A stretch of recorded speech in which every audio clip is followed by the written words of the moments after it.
Hello, hello, hello.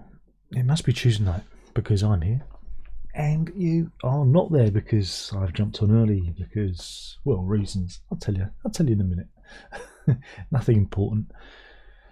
It's just I'm on early because I'll probably have to leave early, for I will be heading towards the train station, to the tube station, to meet my daughter because she's out tonight in that there London, watching Hamlet. In fact, it's probably just finished right now at the National Theatre, so I will be doing my duty as a dutiful father and escorting her home with the dog. So that's why we're on early. So I nip off in about an hour, I reckon. Soon as the text pings, she's at Stratford Station, then I'll be out the door. That's the plan. So yeah. Oh, Christopher. Hello, Christopher. How are you? So yeah, that's the plan. That's why I'm on early, because I have things that need to be done. So yeah. So here we are. So what do you want to talk about? What do you fancy talking about? Well, at the moment it's just me and Christopher, and I'm not sure Christopher wants to lead the chat. What do you want? Do you fancy leading the chat, Christopher? Is there anything? Is there anything that you fancy? Anything that's caught your eye lately that you'd like to discuss? Anything you want me to babble on about? No? Okay then. No? Oh, it's quiet. It's just me and Chris just hanging. We're just kind of staring at each other like that. So, mind you, today I had my flu vaccine today because I'm old. Yeah, flu vaccine. Not many people there this time round, and no viddy jib jab. No jib jab for the viddy this time because I'm not old enough. They've changed the goalposts. You've got to be 75, I think it is, to get the jibby jab for the viddy. So I don't get that this time. So it's just the old flu vaccine for me. So I'm feeling a little bit. I don't know. I feel a bit tired actually. I feel a bit tired, but yes, but here we are.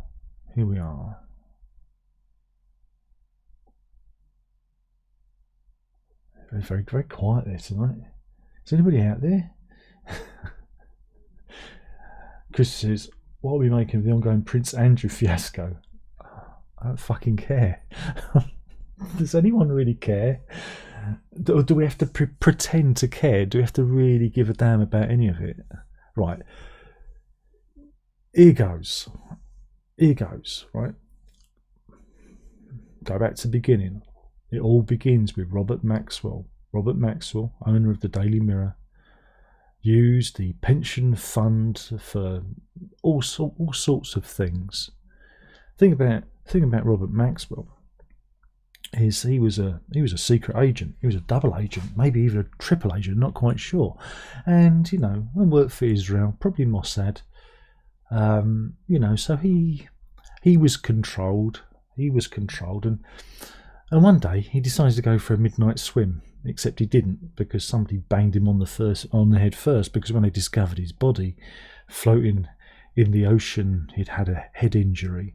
But where did all the money go? Well, over in the Atlantic, there's a nice man called Mr. Jeffrey Epstein Esquire, who suddenly came into an awful lot of money. Nobody knows where it came from.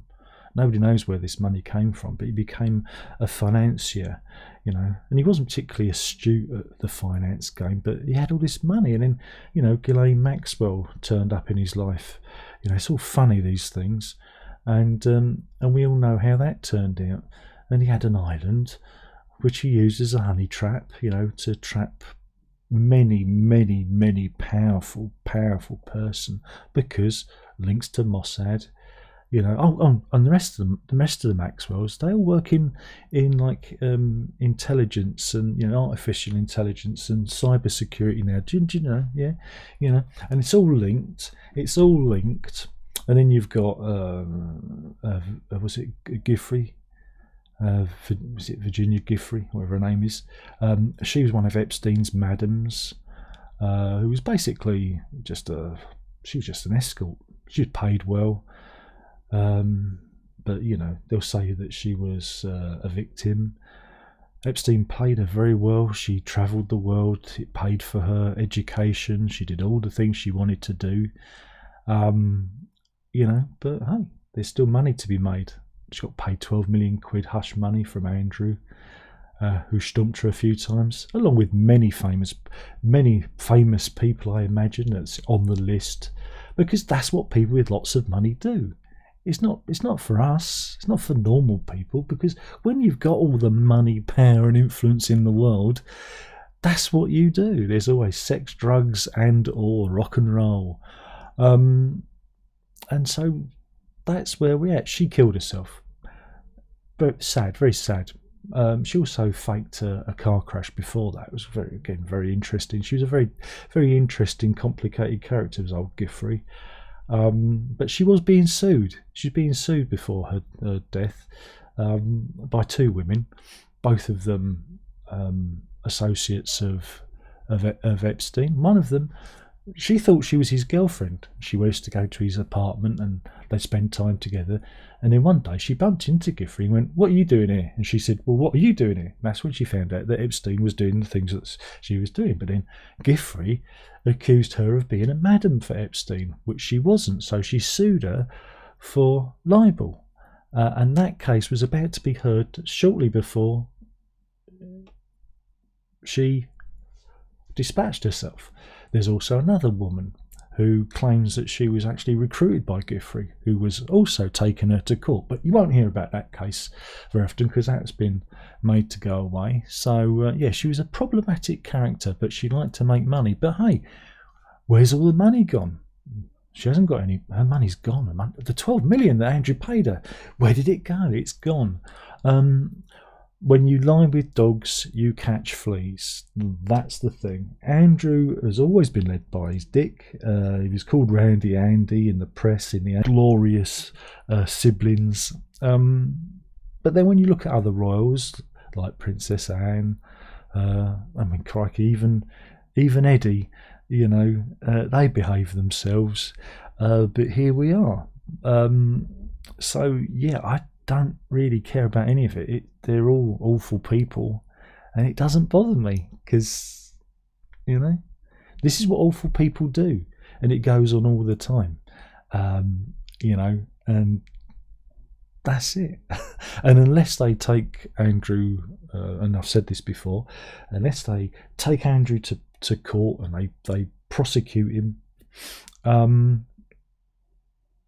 he will always be, I don't know, again, they say he's a paedophile. Again, Giffrey was like 17, on the cusp of turning 18 when she first met him.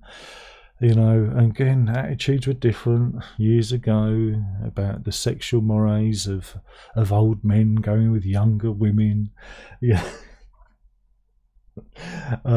So, you know, unless they actually take him to court and prosecute him, there's nothing that can be done. Now she's dead, never going to happen, because this memoir that's come out is just her word against his, and he's never going to say anything because he can't defend himself, because him and Fergie were on the payroll to Epstein because they got Epstein access to many powerful people, because that's how it works. We're not privy to this because we're nobodies, but when you have money, when you have power, when you have influence, you move in those circles. That's why people like Bill Gates have been on the plane, Phil Collins, Roger Waters, he was on the plane too, he'd been on the plane. Again, these people, you know, like to rub shoulders with other famous and powerful people because it all adds up to influence, and more influence equals more power equals more money, and so on and so forth.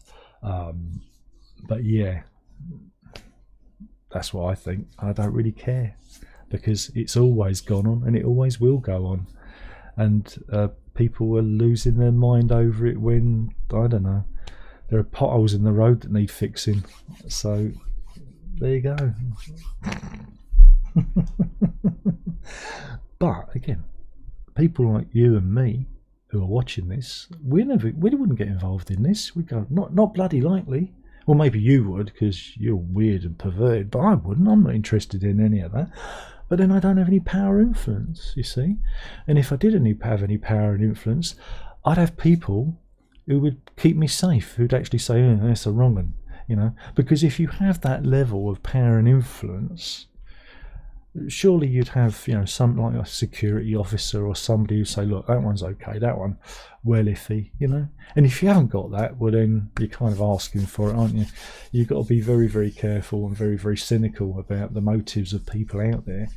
So yeah, that's the story of Epstein and Ghislaine Maxwell, and the Maxwells, who are all involved with Mossad. And I must say, I love Israel, and Mossad are great. And where's my mobile phone? I don't want it to explode in my pocket. All right. So, but that's how Israel operates.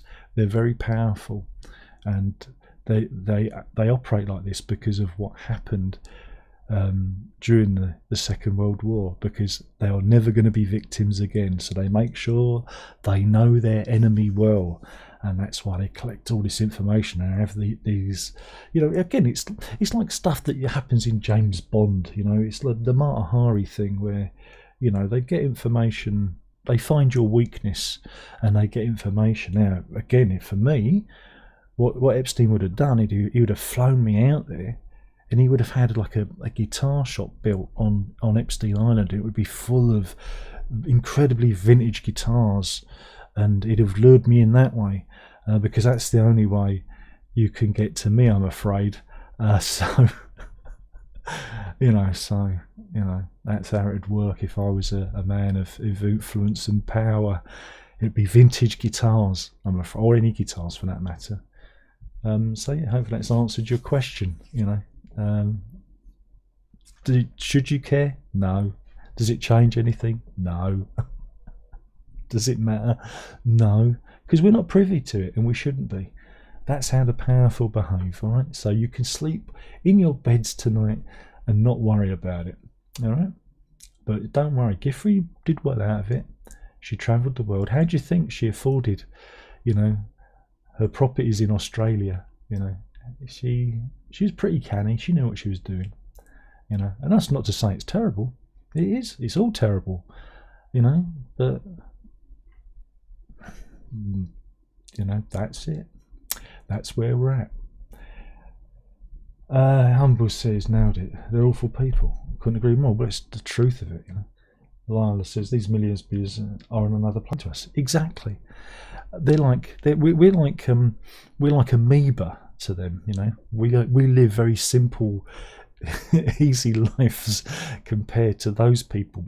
But imagine untold wealth beyond your wildest dreams, you know. And you see it with rock stars, you know.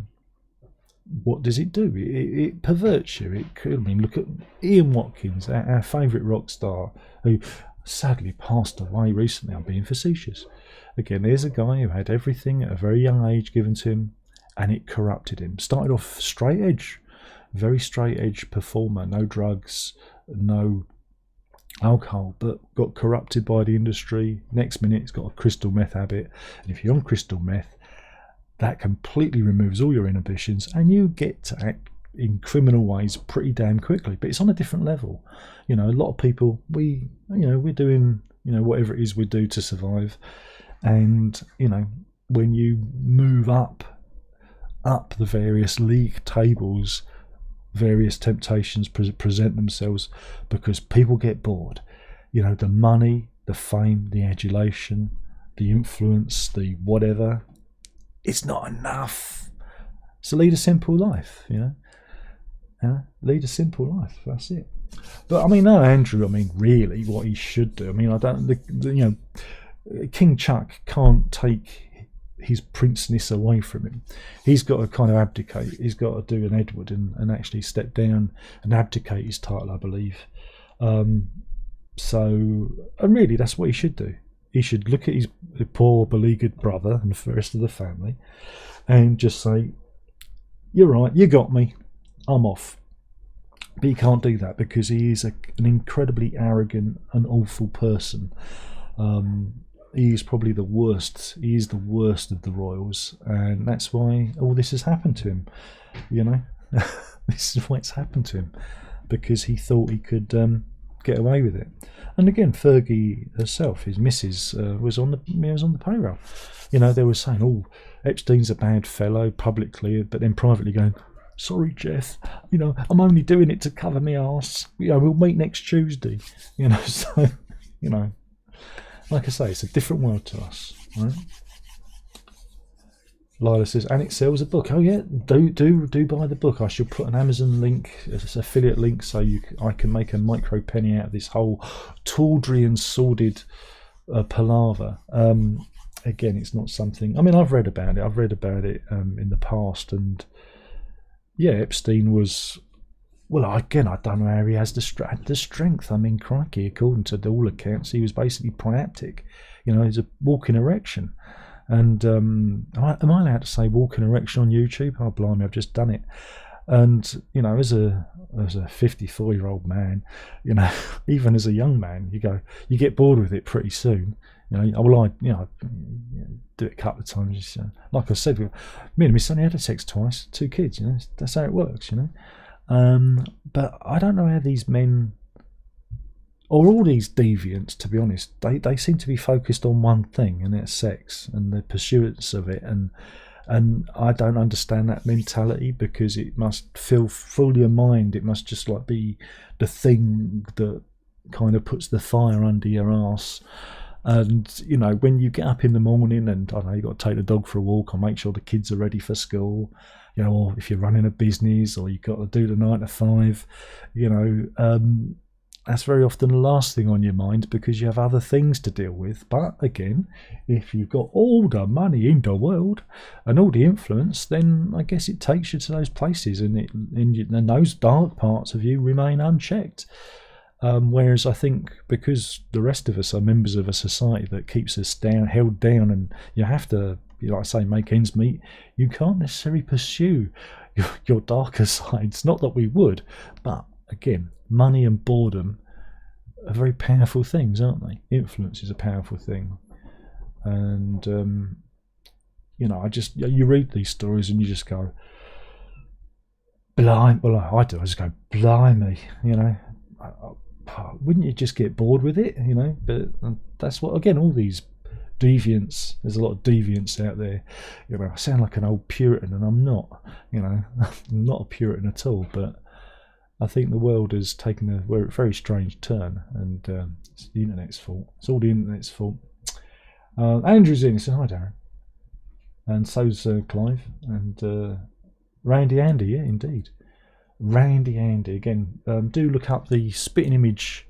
I don't know if it was the annual or whatever from the 80s with the centerfold spread of Prince Andrew, and that kind of gives you a measure of the man. It's I remember thumbing through it in W.H. Smith as a teenager, and being quite horrified and mentally scarred by the image. But you go and look it up on Google. Prince Andrew, spitting image centerfold. I think that might get you to the picture, because that tells you who he is and what his motivations were. Though there's a video clip doing the rounds at the moment. And again, you don't know if it's real or if anything's AI anymore, but I can't show it on here. But it's him. Can I even? It's him and his daughter. That's all I'm going to say. But it's very disturbing. You know, it's a bit handsy. I think that's the most polite way I can say it. He's a bit handsy with his own daughter, apparently. But again, I saw it on a feed somewhere. Someone was talking about it, and I looked at it and went, you know, I don't know how true it is. I didn't verify it, so it's just doing the rounds. But you know, these people are weird and awful people. So don't worry about it.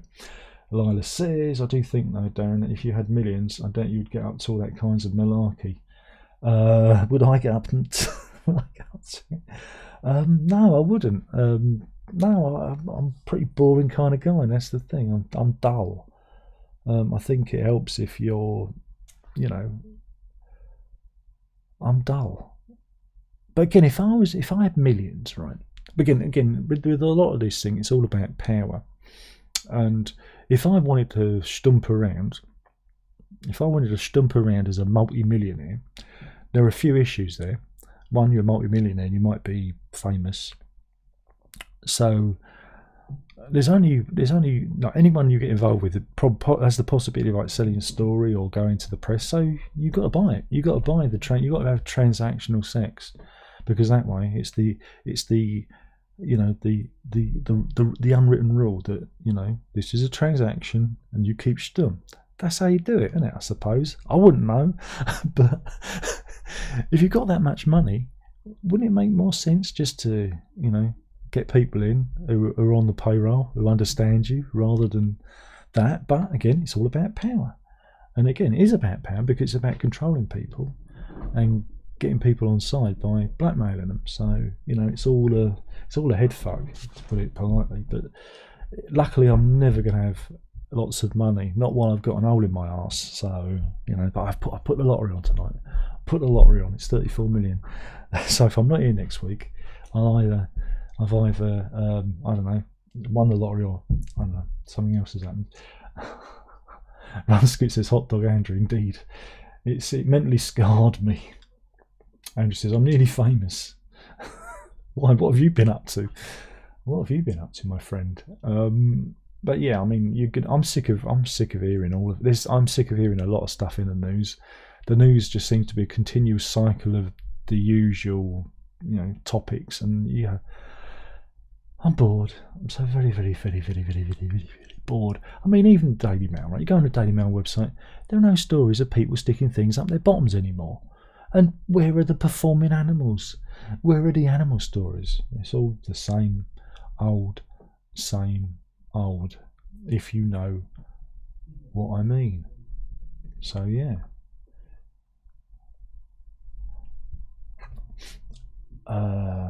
Lionel says Darren O'Connor does have a ring to it.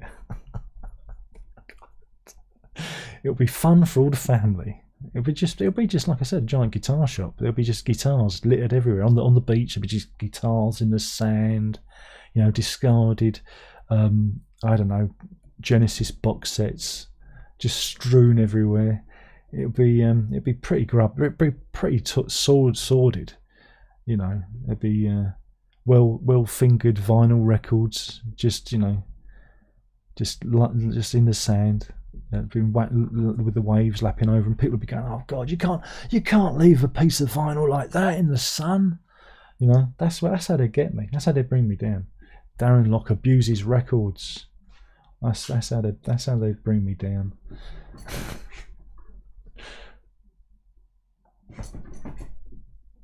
Andrew says, "Where's Harry, who's famous?" I don't know. He's not here. I've come on a bit early. He's probably out having a good time doing the rock star thing, throwing TV sets out of bedroom windows. You know what these rock stars are like.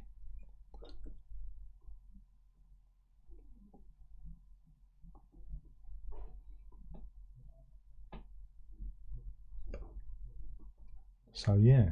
So anything else? Now we've done Prince Andrew. And who hasn't done Prince Andrew? That's the question. Who hasn't done Prince Andrew? I don't know. But I like to wind up the weirdos by saying, yeah, well, he's innocent, you know. Yeah, he's innocent. That winds up the weirdos. It's like you know, Michael Jackson, innocent. It's like, really. Small children shouldn't know the colour of Michael Jackson's Little Michael.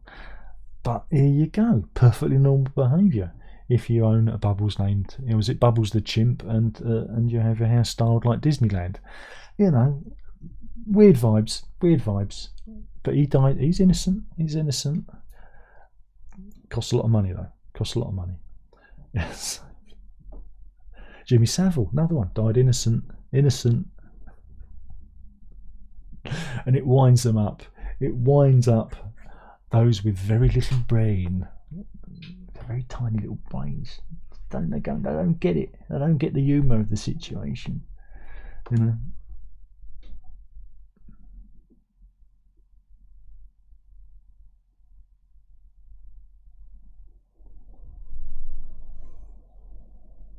like us Halloween or bonfire night. Well, Halloween's a no-no from me, and you should know that by now because it's an American import.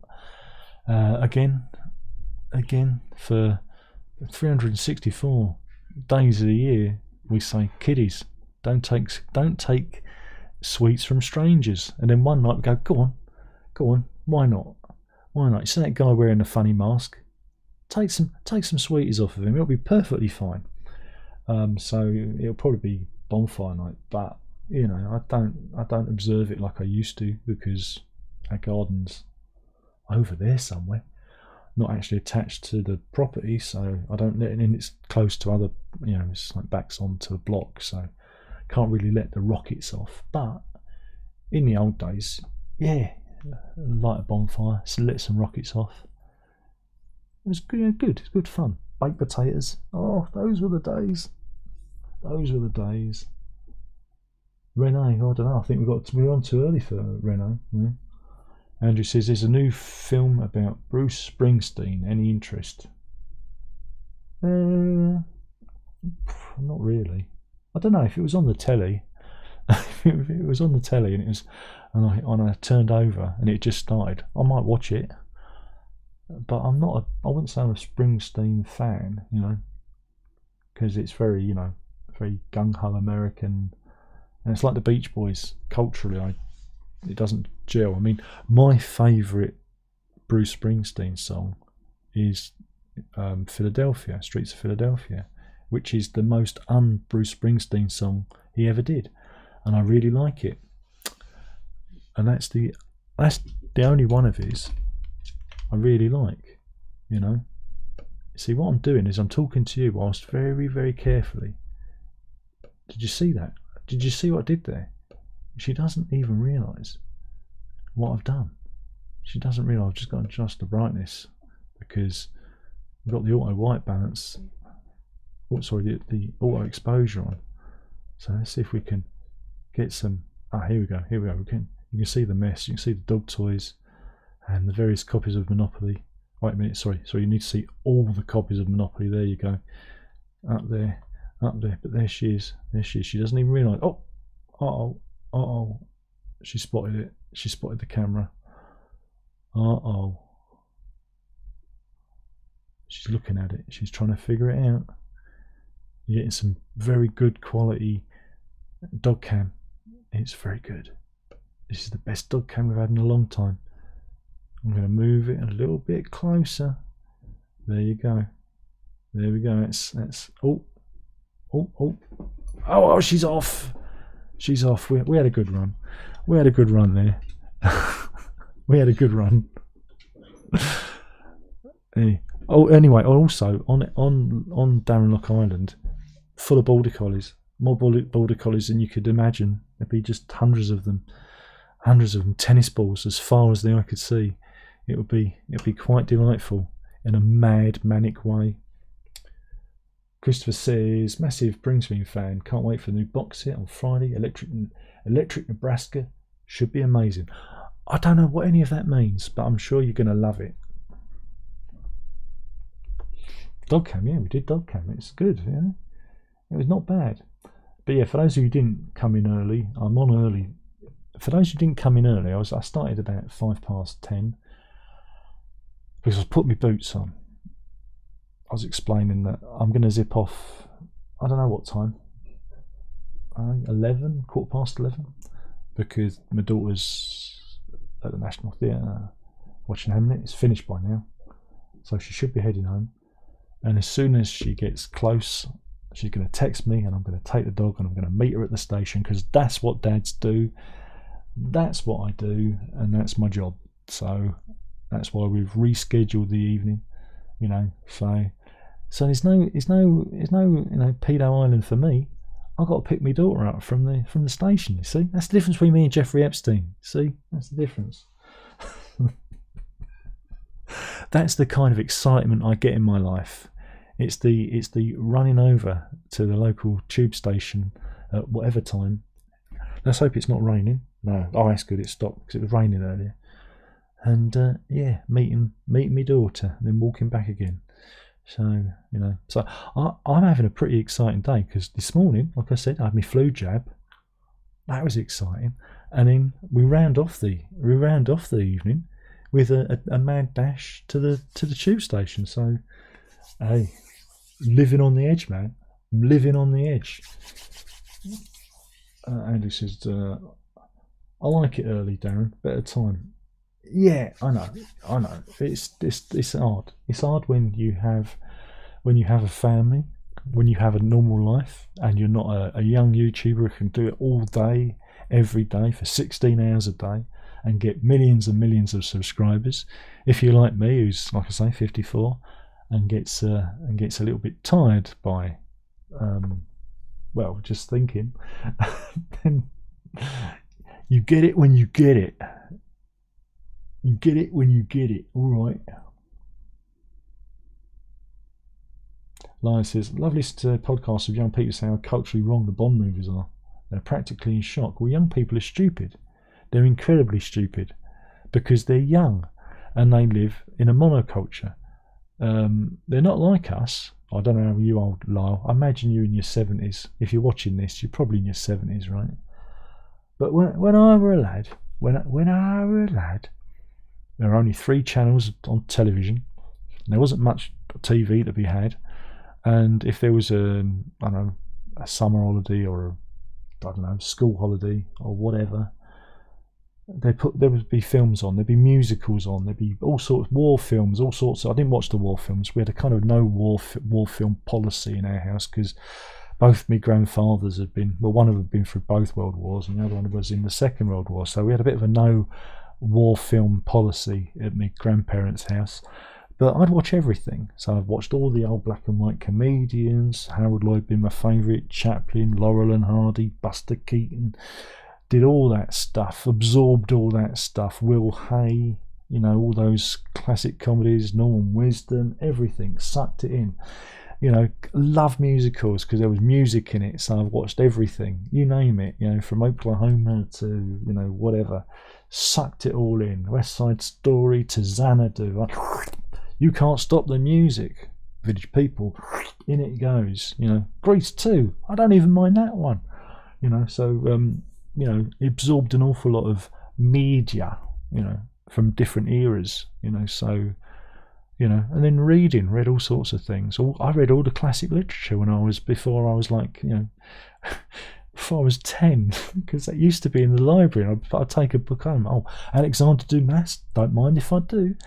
Charles Dickens, why not? Because that's what I was, and I was a ferocious reader, and I took all that stuff in. But kids today, they're all stupid. Sorry, kids, but you are. And it's really unfortunate because when you get, again, it's the old choice paralysis. When you have the choice of everything, you choose nothing. When you've got a very limited choice, you go, I'll give it a go. And it was the same with TV, so watch Mastermind, Call My Bluff. They showed an old Call My Bluff on BBC4 the other day. Watched it with Verity, and she went, oh, this is brilliant. It's like, yeah, Tom Baker was on there. It was fantastic. And Gabrielle Drake, sister of Nick Drake, and we watched that. And there was a musical quiz afterwards. I can't remember what it was called now. It wasn't named that tune. It was, but I don't remember that one. I thought I may have remembered the opening titles, but I don't think I watched it because it was a bit highbrow. And we watched it, and I said, that's what it used to be like, Verity, back in the old day. We had intelligent people on TV, intelligent people being intelligent and educating us. Now we don't, and that's how you know things. That's how you learn things, and that's how you try new things. And so when I was young, I was exposed to all sorts of stuff, from David Attenborough to classical music to dramas, to stuff like the Sweeney. It was the whole gamut of things, and then you got more channels, cultural cul-de-sacs where you can't ever find anything that you actually want to watch because there's so much sludge to wade through, and so people choose nothing and they doom scroll on TikTok, and and this is where we're at. And so people are very, very naive and have very, very small minds about the way they should behave. But don't worry, they can criticise James Bond, but meanwhile they can go on to, I don't know, Tinder and swipe right, meet up for anonymous sex, and that's perfectly fine. As long as you, consent using the consent app that you've downloaded off the internet and recorded that consent so that no one has to go to the police afterwards, because those are the times in which we live. But James Bond, James, that's shocking. That's shocking, that is. Everything's shocking, ain't it?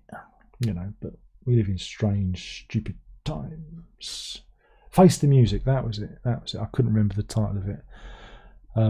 But me and the missus was laughing, going, "It's not like Call My Bluff, is it?" No, it's not like Call My Bluff at all. That was a bit more genteel. This is a bit more it's a bit more highbrow. We watched all of it though, and then we kept going, "Name that tune in one." Name that how did they name the tune in one? And then we was going on about it, but it was not like 3, 2, 1.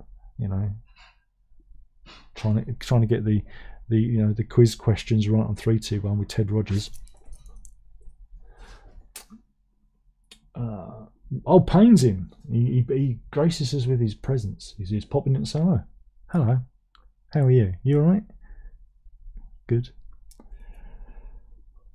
Lila says 83. For someone who's 83, you type really well. Andrew says, forgot to say Kiss Boy died.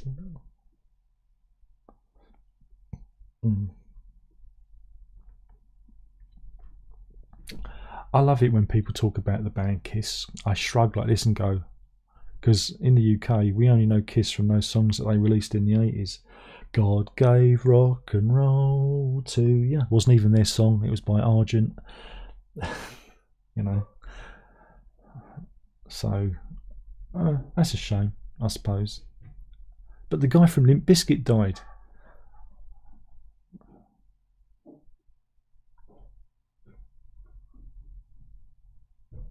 Andrew missed out on that one.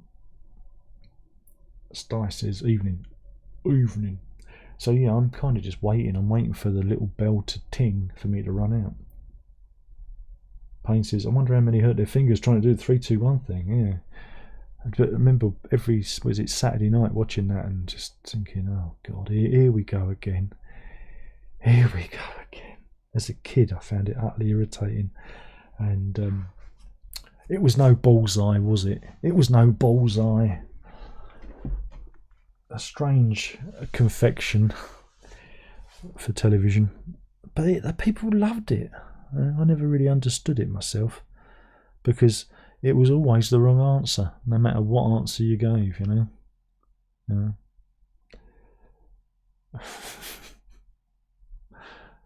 Andrew says, dusty bin indeed. Indeed, there you go.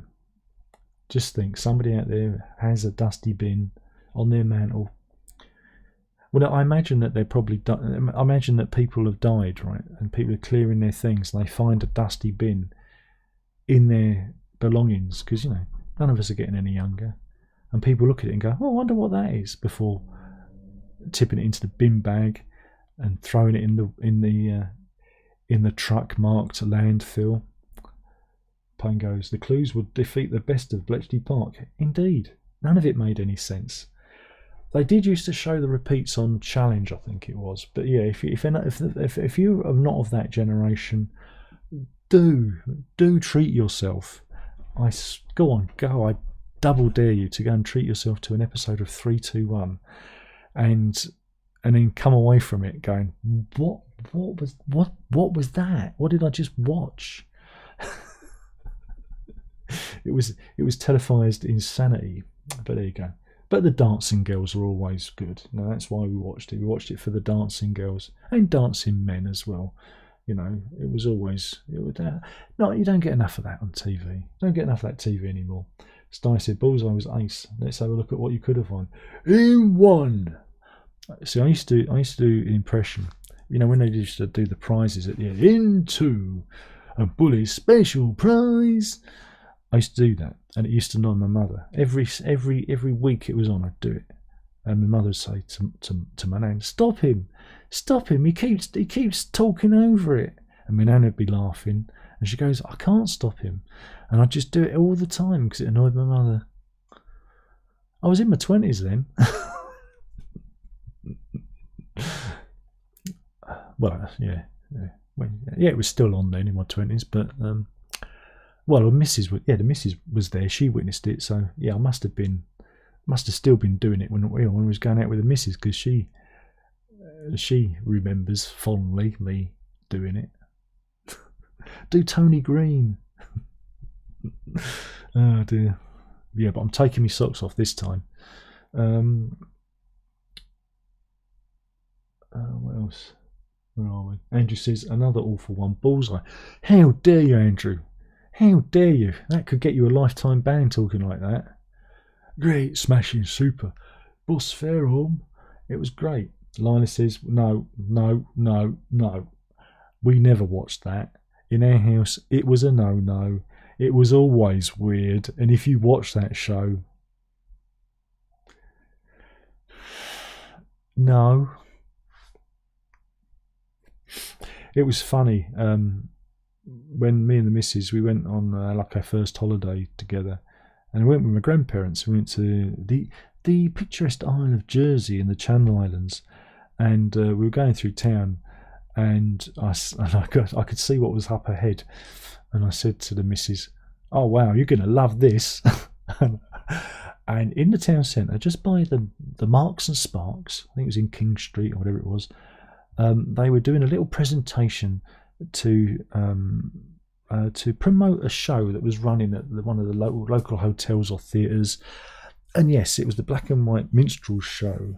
Yes, this would have been in 1989, when it was long gone off the TV screens, and there were men in full makeup singing, Mammy or whatever, and the women dressed up in these costumes with their umbrellas, and I just looked at the Mrs. face and I was like, look, we've gone back in time. Yeah, that was a thing. And again, it was shocking then, and it was shocking now. It was never a good thing, and I never understood why people used to watch it. It was frankly weird, but there you go. More down for Love Thy Neighbour myself, which was again very, very good. Go and watch it. Both blokes are idiots, and the wives get on. That's all you need to know. It was it was just like a Alf Garnett times 2, really. Will Tampers and Shutters Club, yeah. Order, yeah. Used to ring the bell. Watch that one. Bernie the Bolt, oh yeah. Payne says, one of my great grandmothers was a fan of the Black and White Minstrels. Apparently, she was born about the 1880s, though. Yeah, I found a death certificate the other day. Don't ask. I was going through some things, so I wanted to show Verity something. And in a tin, I found this death certificate for, oh God, who was it? I think it was my nan's aunt, I guess it would have been. It was Jago, one of the Jagos. And looking at the age, she lived to 104. Like, blimey, that's good going. 104. That was a shocker. So, I don't think I'm going to make it. I'd be lucky if I make it to the end of the week. But yeah, the Black and White Minstrel Show was a very strange thing, and best forgotten, I'm afraid. Oh, wait a minute. Oh, what's it?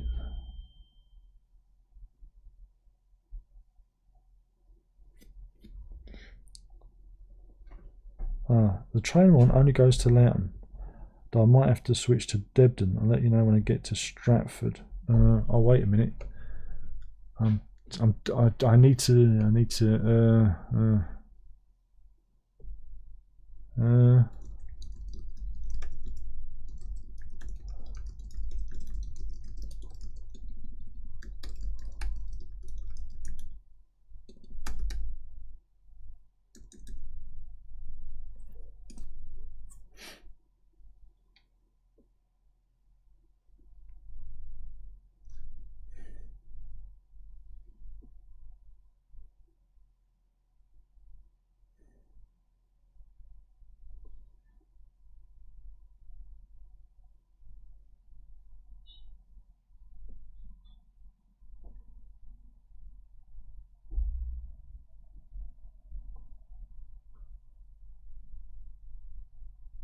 Sorry, I'm just talking to my daughter. I might have to zip off in a minute, okay? And get my coat on. But it's been a lovely, I'm going to wind up now. It's been a lovely evening talking to you. I hope you've enjoyed it. We've been talking about Prince Andrew and the Black and White Minstrel Show. all the best topics, and 321. We're doing it all. We're covering it all. It's been a positive smorgasbord of topics. Just waiting for it to reply, because I might have to like that. And then there'll be sparks coming out my heels because I've got to get to Loughton, and that's further to go than Debden. Oh, come on, V. What are you writing? War and Bloody Peace? Oh, well, I will do in a minute, but I'm just waiting for it to reply to me. Loughton on Central. Yeah, okay. Don't have to tell everyone. I haven't gone yet. I'm still waiting for a reply. She's at Stratford at the moment. But for me to get to Loughton...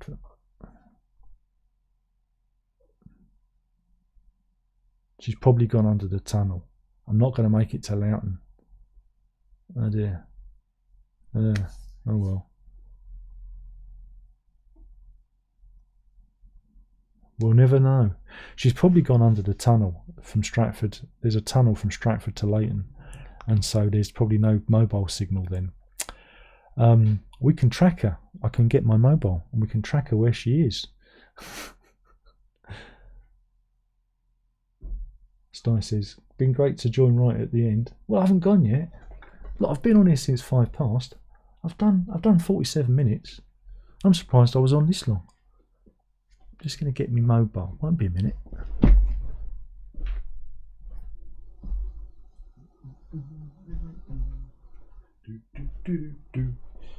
Oh, wait a minute.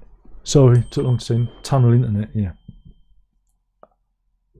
Okay. We'll run to Loughton. Right, I've got to go, and thank you for watching. It's been lovely speaking to you all, and we'll do this all again soon. Epping Forest indeed, yes. And yeah, have fun. Thanks again. Ta-ta. Oh, well, remember, if you can't be good, be safe, but more importantly, don't tell your mother, especially if you meet Prince Andrew, right? No.